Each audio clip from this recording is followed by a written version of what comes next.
Hoy vamos a ver un tema y es acerca del Pentecostés. Se tienen muchas ideas o muchas interpretaciones que vienen por muchos años acerca de el día del Pentecostés. ¿Qué significa, para qué y con qué propósito sucedió ese momento en el cual el Espíritu de Dios bajó y manifestó en aquellos discípulos propósito que Dios tenía desde el principio, cuando Dios sacó a su pueblo de la esclavitud? Amén. Si nosotros vamos a Levítico 23, en el verso 15 nos habla de este comienzo, de esta manifestación que era sombra de lo que había de venir para el tiempo en el cual el Señor nos visitaría. El Señor Jesucristo, Yahshua Mashiach, nos visitaría. Entonces dice Levítico capítulo 23, verso 15: y contaréis desde el día que sigue al día de reposo, desde el día en que ofrecisteis la gavilla de la ofrenda mecida, 7 semanas cumplidas serán. Hasta el día siguiente del séptimo día de reposo contaréis 50 días. Entonces ofreceréis el nuevo grano a Jehová. De vuestras habitaciones traeréis 2 panes para ofrenda mecida, que serán de 2 décimas de efa de flor de harina, cocidos con levadura, como primicias para el Señor. Y ofreceréis con el pan 7 corderos de 1 año sin defecto. Verso 21. Y convocaréis en este mismo día santa convocación, o sea, reunión de todo el pueblo para con Dios. Eso significa santa convocación. Amén.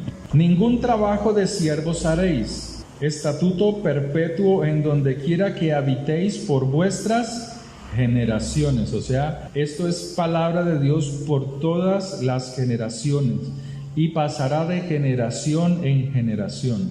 O sea, se celebrará esto que está diciendo allí. Cuando segareis la mies de vuestra tierra. ¿De cuál tierra? De la tierra de Israel.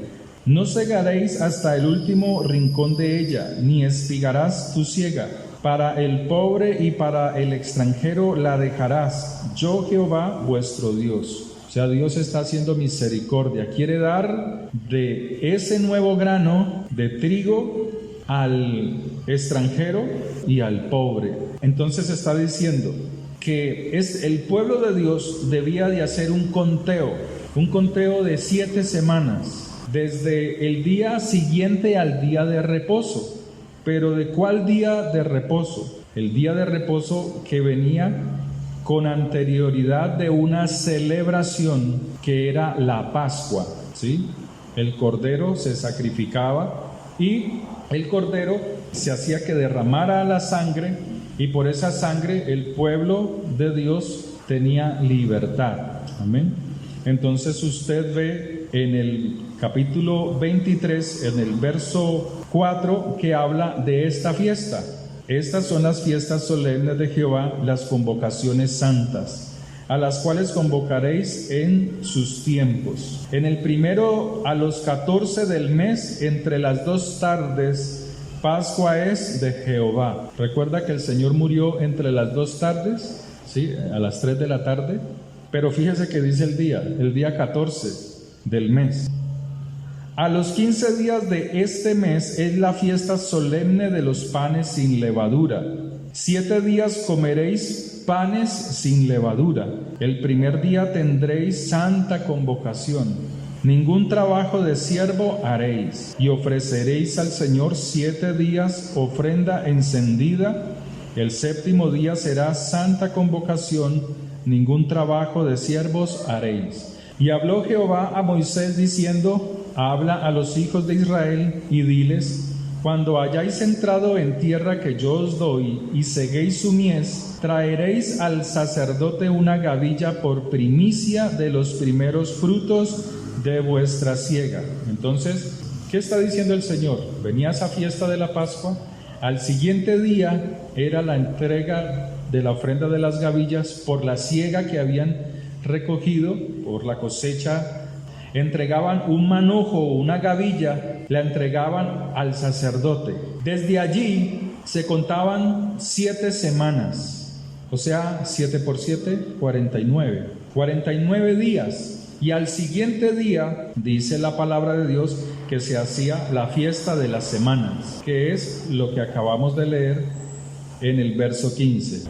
Y contaréis desde el día que sigue al día de reposo. La Pascua terminaba un día de reposo. Entonces dice, y contaréis desde el día que sigue al día de reposo, el día en que ofrecisteis la gavilla. De la ofrenda mecida, 7 semanas cumplidas serán. Entonces terminaba el día de reposo. Al siguiente día, que era el primer día de la semana, entregaban la gavilla, y desde ese mismo día se contaban 49 días. Y al día siguiente de los 49 días era el día número 50. Y allí se celebraba la fiesta, o se cerraba la fiesta de las semanas. Entonces dice que estas celebraciones Dios las había dado al pueblo de Dios. Son celebraciones, son fiestas de Él para que el pueblo de Dios se gozara en Él. Deuteronomio 16, verso 14. Y te alegrarás en tus fiestas. Era una convocación de Dios. Y Él dice que en esas celebraciones te alegrarás, le decía al pueblo, te alegrarás en tus fiestas solemnes. ¿Quiénes? Tú, tu hijo, tu hija, tu siervo, tu sierva, y el levita, el extranjero, el huérfano y la viuda que viven en tus poblaciones. Esas celebraciones traerían al pueblo de Dios liberación, como la fiesta de la Pascua. Traerían una relación con Dios, una relación íntima con el Señor. Amén. Y eso es lo que Dios quiere traer a nosotros también. Una relación con Dios, pero no era en cualquier parte, sino en el lugar que Dios establecía. También a través de esas celebraciones, de esas fiestas, Dios iba afirmando al pueblo, lo fortalecía en esas ceremonias que habían en esas fiestas. Y Él les decía, coman, como en la fiesta de la Pascua, coman el cordero, coman el pan. O sea, les está hablando para el futuro, que el pueblo se fortalecería, se afirmaría en el Señor comiendo el pan y la carne del verdadero cordero. Pero aquí lo estaban haciendo con el animal y con el pan que ellos preparaban, que ellos mismos preparaban. Entonces el Señor les hablaba que un día después de esas 7 semanas, al día siguiente, la palabra de Dios, el pan y la carne del cordero, estaría afirmada en el corazón del hombre. Pasado el tiempo, vinieron los profetas, y los profetas comenzaron a declarar que esto que ellos celebraban era una profecía que vendría y se cumpliría en ellos. Que estas celebraciones que ellos ejercían no solamente era un rito, sino que vendría el cumplimiento espiritual, la transformación de la mente, pero que ellos, aunque ahora lo hacían físicamente, esa transformación vendría en la vida de ellos. Entonces Dios comienza a hablarles a ellos, empieza a aclararles a través de los profetas a qué se refiere estas celebraciones, a qué se refiere que 49 días esperando que llegara ese día, Dios traería sobre ellos bendición y transformación. En Hechos capítulo 1, en el verso 3, está hablando Lucas, ¿cierto? Entonces él dice: en el primer tratado, oh Teófilo, te hablé acerca de todas las cosas que Jesús o Yahshua comenzó a hacer y a enseñar, hasta el día en que fue recibido ¿a dónde? Arriba, después de haber dado mandamiento por el Espíritu de Dios a los apóstoles que había escogido, a quienes también después de haber padecido se presentó vivo con muchas pruebas indubitables, apareciéndoseles durante ¿cuánto tiempo? 40 días, y hablándoles acerca del reino de Dios. Y estando juntos, les mandó que no se fueran, de Jerusalén, sino que esperasen la promesa del Padre, la cual les dijo: oísteis de mí. O sea, el Señor, antes de irse, Él los reúne y les dice: no se dispersen, sino que permanezcan juntos. Y ellos, dice la palabra de Dios, que ellos se unen y comienzan ellos a estar en oración. Comienzan ellos a buscar esa promesa en Dios, a escudriñar las Escrituras nuevamente. Entonces dice la palabra de Dios que todo esto era una profecía, que Dios traería el cumplimiento de esa profecía sobre ellos. Que después de que el Señor estuvo 40 días y después de esos 40 días subir al cielo, estos discípulos se reunieron 10 días. Y durante ese tiempo, en la búsqueda de Dios, de la búsqueda del Espíritu Santo, viene la promesa del Señor el día de Pentecostés. En otras palabras, Pentecostés no quiere decir Espíritu Santo ni venida del Señor.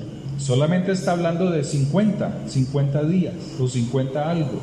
Eso significa Pentecostés.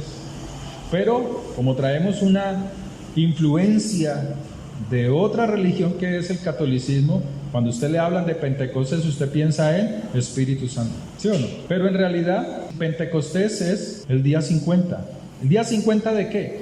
De haber entregado la gavilla, la ofrenda de los primeros frutos de aquella cosecha, de aquella siega. Entonces Dios iba mostrándole a través de los profetas que esa celebración sería un cumplimiento que transformaría la mente, el corazón y las vidas de ellos. En el libro de Joel, en el capítulo 2, en el verso 28, encontramos una de estas profecías. Y después de esto, derramaré mi espíritu sobre toda carne, y profetizarán vuestros hijos y vuestras hijas. Vuestros ancianos soñarán sueños y vuestros jóvenes verán visiones. Pero ¿qué clase de visiones y qué clase de sueños? Los que el Espíritu de Dios iba a traer sobre ellos. Y también sobre los siervos y sobre las siervas derramaré de mi espíritu en aquellos días, y daré prodigios en el cielo y en la tierra, sangre y fuego y columna de humo. El sol se convertirá en tinieblas y la luna en sangre, antes que venga el día grande y espantoso del Señor. Y todo aquel que invocare el nombre del Señor. Pablo cita estos pasajes. Porque en el monte de Sión y en Jerusalén habrá salvación, como ha dicho Jehová, y entre el remanente al cual él habrá llamado. O sea que vendría el cumplimiento de esta promesa, que muchos que eran judíos pero que estaban en otras naciones, Dios los llamaría de lejos. Ese propósito de llamarlos era para que ellos entraran en arrepentimiento, que ese era el propósito. Entonces Dios les habla a través de estos profetas, empieza a darles claridad sobre qué significaba esa celebración. En el hebreo se llama Shavuot, que quiere decir semanas. En Jeremías 31, verso 33, y he aquí vienen días, dice Jehová, en los cuales haré nuevo pacto con la casa de Israel y con la casa de Judá, no como el pacto que hice con sus padres el día que tomé de su mano para sacarlos de la tierra de Egipto, porque ellos invalidaron mi pacto, aunque fui yo un marido para ellos, dice Jehová. Pero este es el pacto que haré con la casa de Israel después de aquellos días, dice Jehová. Daré mi ley en su mente y la escribiré en su corazón. Y yo seré a ellos por Dios y ellos me serán por pueblo. Esto es lo que está diciendo el Señor. Que cuando se cumpla esa promesa, cuando esa celebración que ellos están haciendo físicamente se celebre como debe de ser, Dios colocará su palabra en su mente y la escribirá en el corazón del hombre dispuesto. Porque Dios había dado las leyes y las había escrito en tablas de piedra y las había entregado a Moisés. Pero el haber entregado Dios al pueblo su ley en tablas de piedra manifestaba que el pueblo que salía de Egipto no podía recibir la palabra ni meterla en su mente, y Dios no podía escribirla en los corazones de ellos, porque sus corazones eran duros como una piedra. Amén. Entonces Dios les empieza a manifestar estas bellas cosas, porque esto es algo hermoso. Entonces el Señor estuvo con ellos esos 40 días hablándoles, recordándoles todas las escrituras. Y vuelvo y digo, la palabra de Dios nos habla. En el camino de Emaús venían dos hombres de regreso a su ciudad de origen, pero ellos venían tristes. Y el Señor les dice: ¿por qué estáis tristes? Ellos no entendían, no comprendieron la fiesta, la celebración de la Pascua, no entendieron el verdadero sentido de esa celebración, sino que ellos iban con tristeza. Y el Señor les dice: ¿por qué estáis tristes?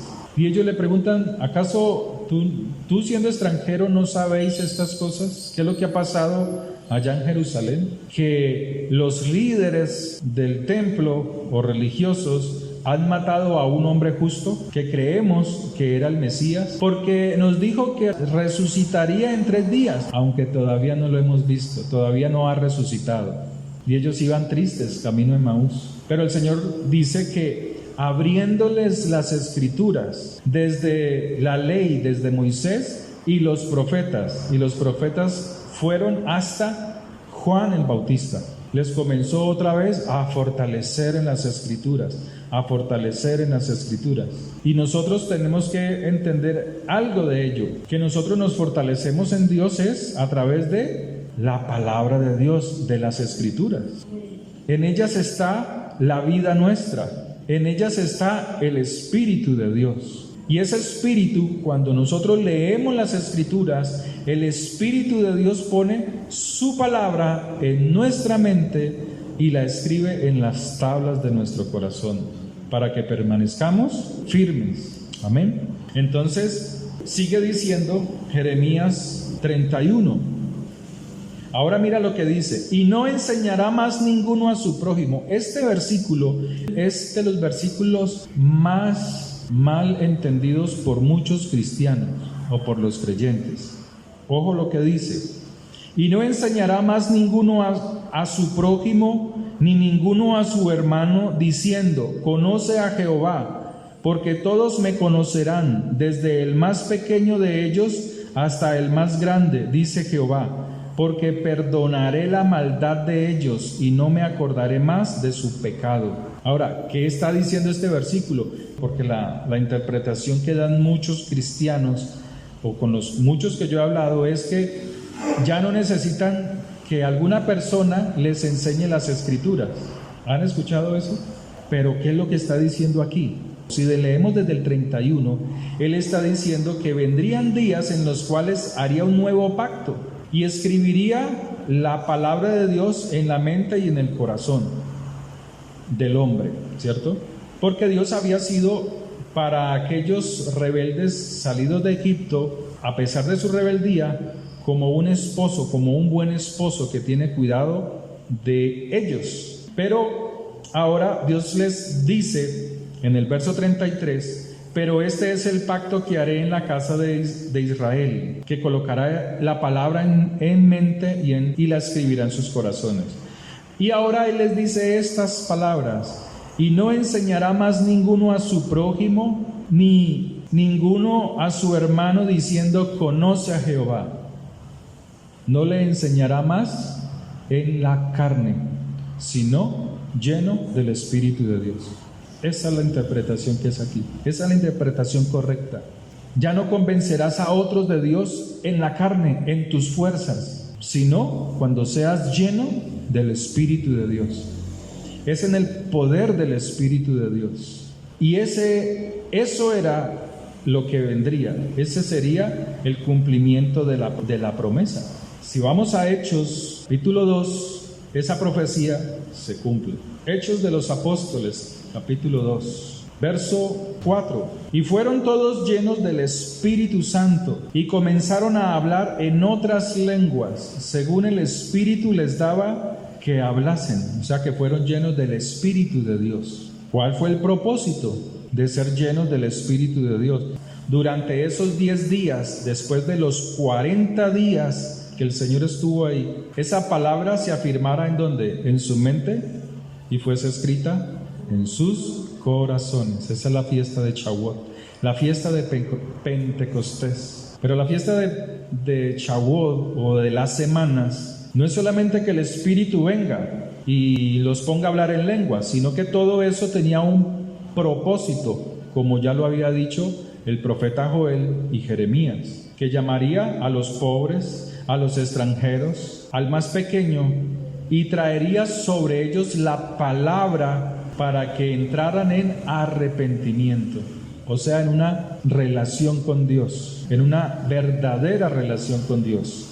Entonces, como la palabra es clara, pero hay que estudiarla, hay que esforzarse en ella nos habla y nos dice, verso 5, y moraban en Jerusalén judíos varones piadosos de todas las naciones bajo el cielo.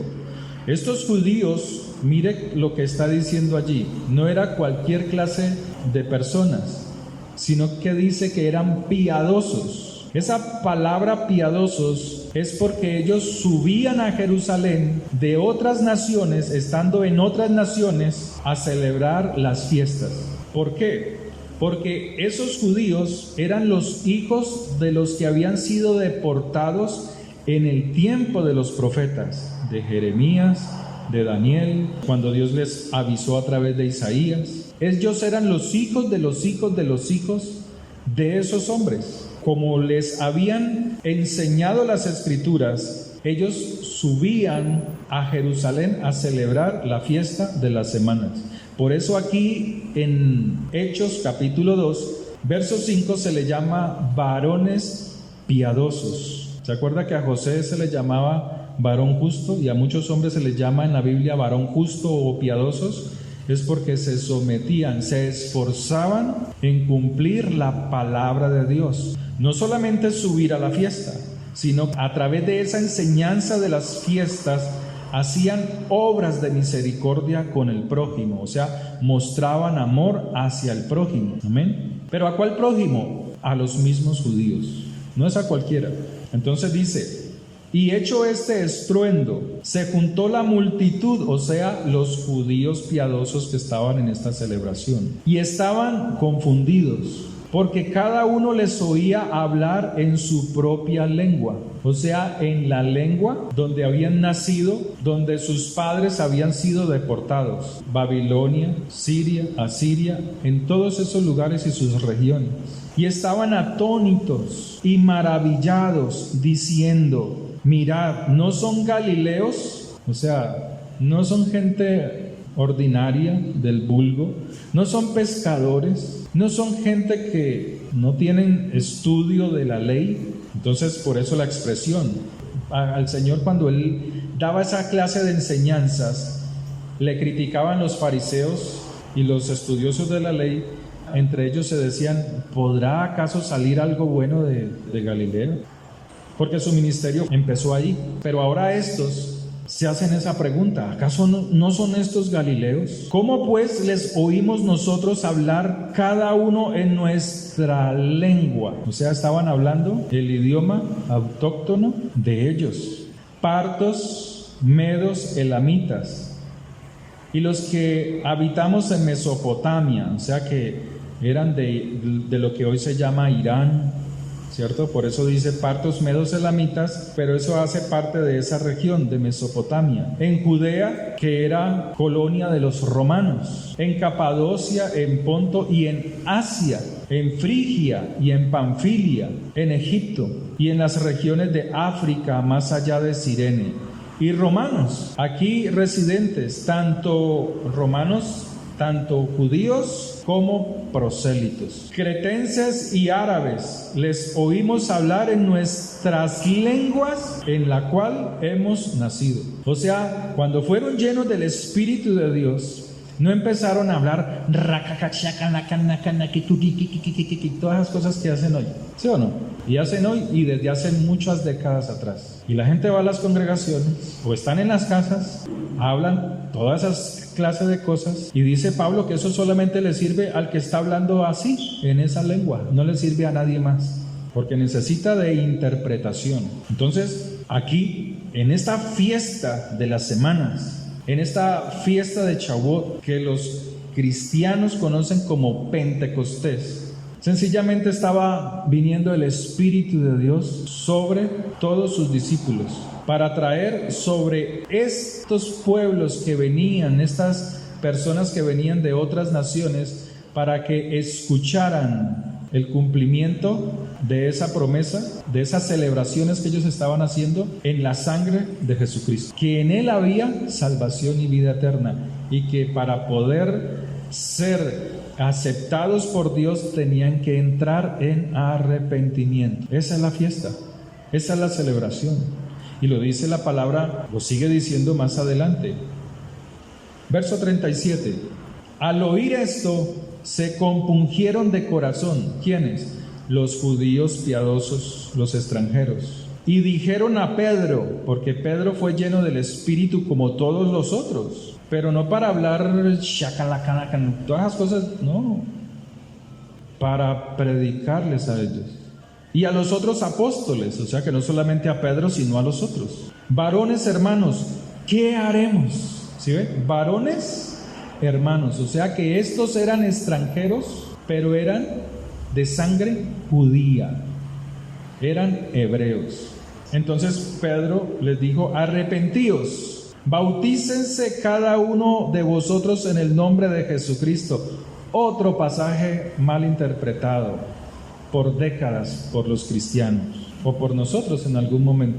Aquí no está hablando de que el bautismo tiene que ser en Jesucristo, ni tiene que ser en el poder del Padre, del Hijo y del Espíritu Santo, porque ha existido debates de estas cosas por ignorancia del pueblo de Dios, el mismo pueblo de Dios. Pedro lo que les está diciendo es que Jesús es el que tiene el poder para perdonar pecados. ¿Se acuerdan que al Señor le criticaban y le decían: ¿cómo éste puede perdonar pecados? Y él les decía: pues para que vean que yo sí puedo perdonar, a este le digo: levántate y anda. O sea, la sanidad de ese hombre era el resultado de que él, como hijo del Dios viviente, lo había perdonado. Amén. ¿Lo vamos entendiendo?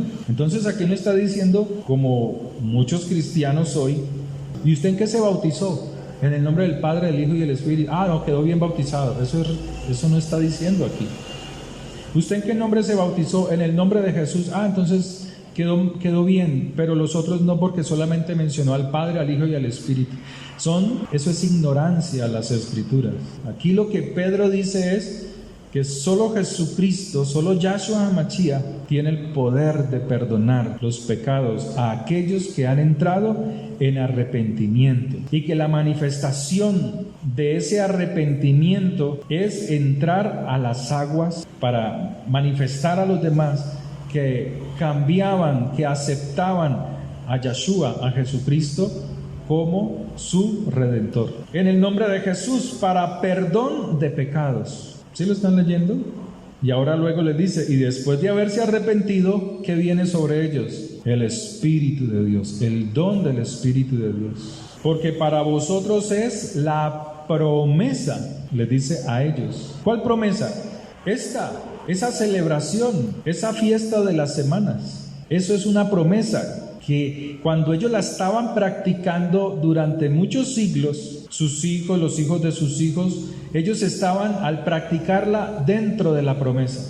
Que los hijos de ellos, aunque ellos no habían visto esa manifestación, por estar dentro de esa práctica, de esa fiesta, estaban dentro de la promesa, y que Dios cumpliría esa promesa en los hijos de los hijos de los hijos de los hijos de ellos. Por eso es que Dios nos manda a estar en su palabra, porque hay promesas que son para tus hijos, para tu familia, para tu vida, y que Dios cumplirá. Pero debes de permanecer firme en la palabra de Dios. La palabra de Dios permanece para siempre. Amén. Entonces dice, porque para vosotros es la promesa y para vuestros hijos. Capítulo 2, verso 39. Y para todos los que están lejos, o sea, los extranjeros, pero que eran judíos, de sangre judía, para cuantos el Señor nuestro Dios llamare. O sea, que estaba cumpliendo la palabra de Joel 2:32 y de Jeremías 31 y de Isaías 57:19. Es lo que Dios estaba cumpliendo allí. Qué hermoso es la palabra de Dios. Dios cumple su promesa. Ahora, ¿cuándo comenzó esta fiesta para el tiempo del Señor Jesucristo? Porque ellos ya la venían celebrando, ¿cierto? O sea, por siglos la celebraron, pero ¿cuándo se dio el cumplimiento de esta fiesta? Para que el Espíritu de Dios bajara y tocara a estos extranjeros, a los judíos. Bueno, Mateo capítulo 27, como ya lo hemos visto en muchas otras ocasiones, pues nos habla primeramente que Él es la Pascua, y que siendo la Pascua el Cordero que se sacrificaría, pues nos daría libertad, traería sobre nosotros salvación y vida eterna. Y ese Cordero fue puesto en la viga de ejecución y nos dio vida eterna. Entonces, como leíamos ahora en Levítico 23, el día 14 se sacrificaba el Cordero. Fíjense que la Biblia habla hasta el día en que el Señor iba a ser crucificado, porque Él era el Cordero, ¿sí? Pero también la palabra de Dios dice qué día iba a resucitar, a levantarse de entre los muertos, porque Él lo decía, y al tercer día resucitaré. Entonces dice Mateo 27, esto es para que contemos desde dónde esos 50 días, desde dónde comienzan, y cuál es la primicia, y cuál es la gavilla, cuál es la ofrenda que el Señor entrega. Entonces dice, verso 45, y desde la hora sexta hubo tinieblas sobre toda la tierra hasta la hora novena. Hora sexta es 12 del día y hora novena 3 de la tarde. Jesús clamó a gran voz diciendo, Elí, Elí, lama sabactani. Esto es, Dios mío, ¿por qué me has desamparado? Eso es la traducción de nosotros. Pero en otra traducción dice, para esto fui enviado. Algunos de los que estaban allí decían al oírlo, a Elías llama a este, o sea que estos no entendían el idioma que él estaba hablando. Y al instante, corriendo uno de ellos, tomó una esponja y la empapó de vinagre y poniéndola en una caña, le dio a beber. Pero los otros decían, deja, veamos si viene Elías a librarle. O sea que eran conocedores de las Escrituras. Mas Yahshua, o Jesús como usted lo tiene ahí, habiendo otra vez clamado a gran voz, entregó el Espíritu. Pero Espíritu aquí es con E pequeña, porque estaba envuelto en carne. Y para poder caminar y hacer todo lo que hizo, necesitó del Espíritu de Dios. Es una enseñanza que él caminó en el poder, lleno del Espíritu de Dios. Verso 51, y he aquí el velo del templo se rasgó en dos, de arriba a abajo. Amén. Porque la salvación viene ¿de dónde? Allí lo dice, de arriba. Y la tierra tembló, y las rocas se partieron hasta allí. O sea que cuando Él muere, cuando Él entrega el Espíritu, dice la palabra que hubo un terremoto, un temblor, y el velo del templo se rasga de arriba para traer salvación al hombre. Pero dice también que las rocas se partieron. Entonces Él está clavado, está puesto en una roca. Y dice la palabra en otros pasajes de la Biblia que Jeremías había escondido el arca del pacto debajo del templo. Bueno, dice que lo escondió en una cueva y nunca más volvieron a encontrar el arca del pacto.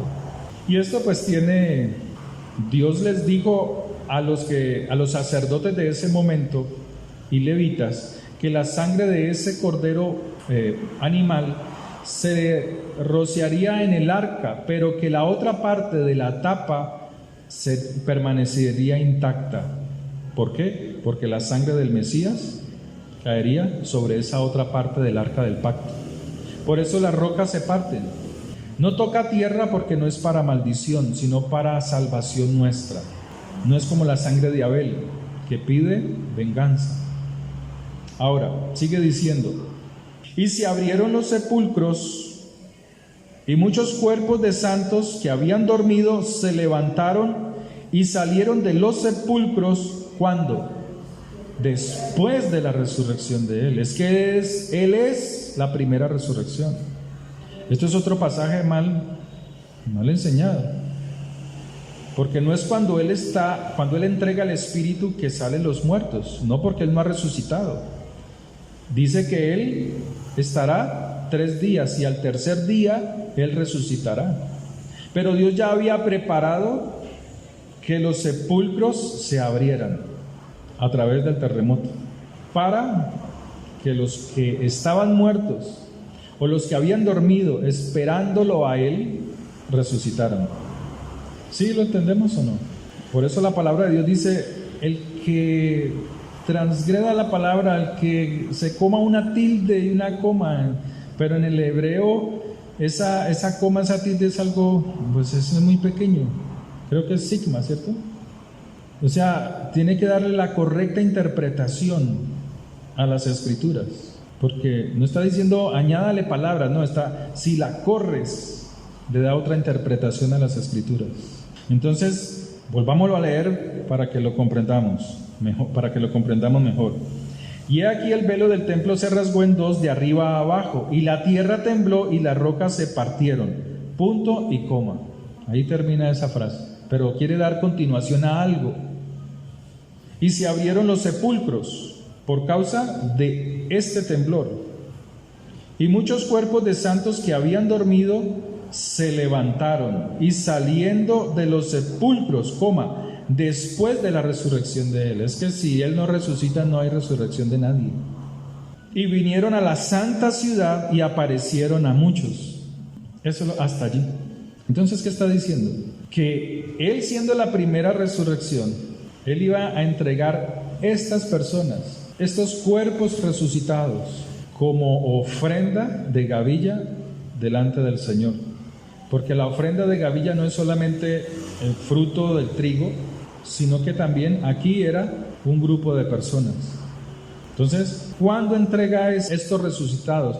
¿Se acuerda que hubo una mujer que lo quiso tocar y él dijo: no me toques, porque todavía no he subido a mi Padre a entregar la ofrenda de la gavilla? Esas personas resucitadas. Y desde allí se cuentan 50 días, pero estuvo 40 días con ellos.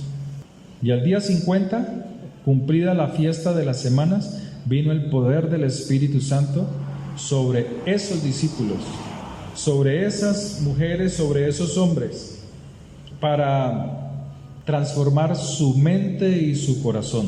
Primera de Corintios 15:23, para confirmar esto. Voy a leerlo desde el 20. Mas ahora Cristo, o Jesús, Yahshua, ha resucitado de los muertos, primicias de los que durmieron es hecho. Porque por cuanto la muerte entró por un hombre, también por un hombre la resurrección de los muertos. Porque así en Adán todos mueren, también en Cristo todos serán vivificados. Pero cada uno a su debido orden. Pero ya había pasado algo. Él dice, Cristo, Yahshua primero. Sin Él no hay resurrección. Luego hay una coma. Y luego dice las primicias. ¿Cuáles son las primicias? Estos que se levantaron en Mateo 27, verso 53. Estos no se levantaron para quedarse por ahí andando, como muchos lo piensan, como dice el pastor, hasta el pastor mexicano dice por ahí, que se quedaron caminando por ahí en Jerusalén. No, porque está escrito que el hombre muera solamente una vez. O sea, estos ya habían muerto y luego pase a juicio. Ellos no se quedaron caminando por ahí, sino que dieron testimonio de resurrección a los que esperaban y confiaban en Yeshua, en Jesucristo. Entonces dice, pero cada uno a su debido orden, Jesús, Yeshua, coma, las primicias, punto y coma, luego los que son de Cristo, los que son del Mesías, coma, en su venida. El Señor nos habla el orden de las cosas en esa fiesta, en esta celebración, lo importante que es y cómo a través del Espíritu nosotros somos renovados, somos transformados, somos cambiados. Dice la palabra de Dios que estos discípulos, Hechos de los Apóstoles, capítulo 2, verso 14, estos discípulos llenos del Espíritu de Dios salen a predicar sin temor. Y Pedro cita el libro de Joel, verso 16.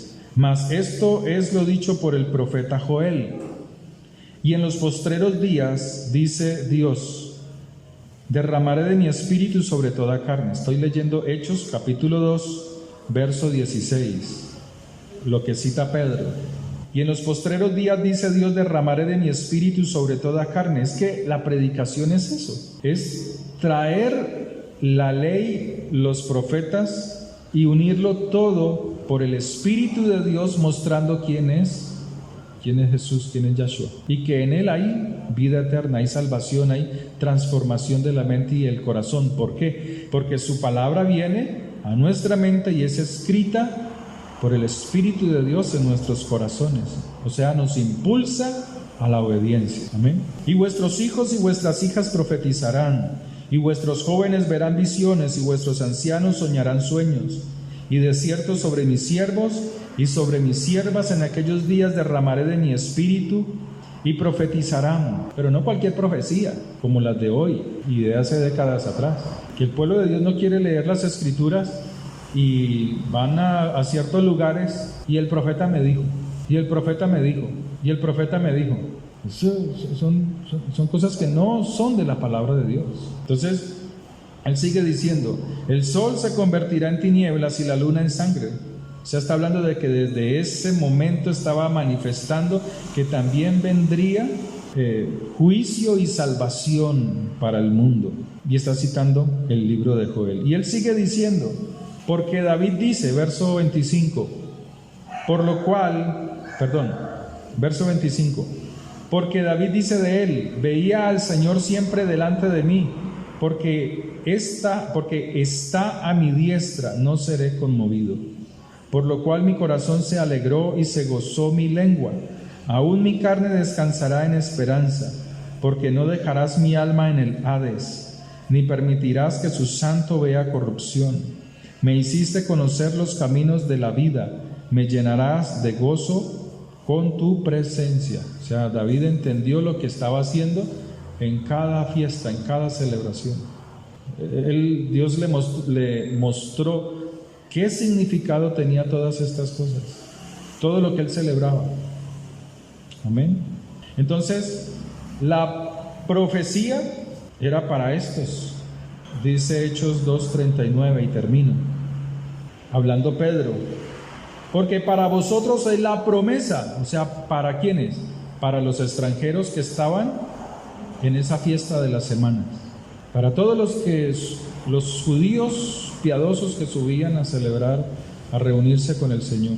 Y es lo que nosotros hacemos aquí, reunirnos para encontrarnos con el Señor, para oír la instrucción de Él. Entonces Él dice, Hechos 2:39, porque para vosotros es la promesa, y para vuestros hijos, y para todos los que están lejos, y para cuantos el Señor Dios llamare. Pero dice, creo que es Pablo dice, pero para los creyentes es la profecía, ¿sí? Pero ellos piensan que es hablar en lenguas enredadas que no le entiende ni la mamá de ellos. No, cuando dice y para vosotros es la profecía, o sea, para los creyentes es la profecía, es para los entendidos, que entiendan que las promesas de Dios se cumplen, las profecías se cumplen. No para que anden hablando por ahí. Eso no funciona así. Funciona para esa persona. Entonces, la gloria sea para el Señor. Dios quiere que nosotros comprendamos las Escrituras, escudriñemos las Escrituras. Una vez estábamos en la iglesia donde yo empecé a conocer al Señor, hace muchos años, estaba muy jovencito, y pues allí venía gente de otras naciones. En ese momento, en una iglesia que quedaba en Villa Colombia, y una señora, estando en el culto, habíamos terminado la alabanza, bajamos, eso fue en el culto dominical, en la mañana, y una señora empezó a hablar en lenguas. Entonces, un hermano que estaba ahí, pues como iba a comenzar la prédica, pues no sabía si callarla o esperar que terminara de hablar. Pero cuando él ya lo iba a hacer, a este lado, al otro lado de las bancas, en la parte de adelante, había un extranjero creo que él era como ruso, o hay otro nombre que es croata, algo así. Y él empezó a llorar. Él comenzó a afligirse y a llorar y a llorar y a llorar. Y él estaba entendiendo lo que la señora hablaba en lenguas. Por eso la palabra de Dios es clara y se cumple, que estas profecías son para ellos. Estas lenguas son para ellos, pero las profecías eran para nosotros, los que estábamos allí. Claro que en esa época no se estudiaba como hoy las Escrituras, no entendíamos lo que pasaba. Entonces la palabra de Dios dice, las lenguas son para ellos, para los extranjeros, y las profecías son para que entendamos que se está cumpliendo la palabra de Dios. La mejor profecía es esta, no la que se inventan en la mente muchas personas por ahí, que se la inventan en su mente. Terminemos. Padre, te damos gracias por tu palabra, te damos gracias por tus misericordias. Gracias por la palabra que tú nos enseñas hoy, Señor, porque tu palabra nos transforma. Y quieres que pongamos nuestros ojos en ella y escudriñemos cada palabra, cada frase, cada enseñanza. Te damos las gracias y la gloria sea para ti, Señor, por lo que aprendemos. Bendito eres tú, Señor, quien nos gobiernas con tu poder, con tu palabra, y nos transformas con tu espíritu en nuestra mente. Gracias por toda bendición celestial. Gracias, oh Dios, porque en ti tenemos vida eterna y tenemos tu palabra, Señor, escrita en nuestra mente, puesta en nuestra mente y escrita en las tablas de nuestro corazón.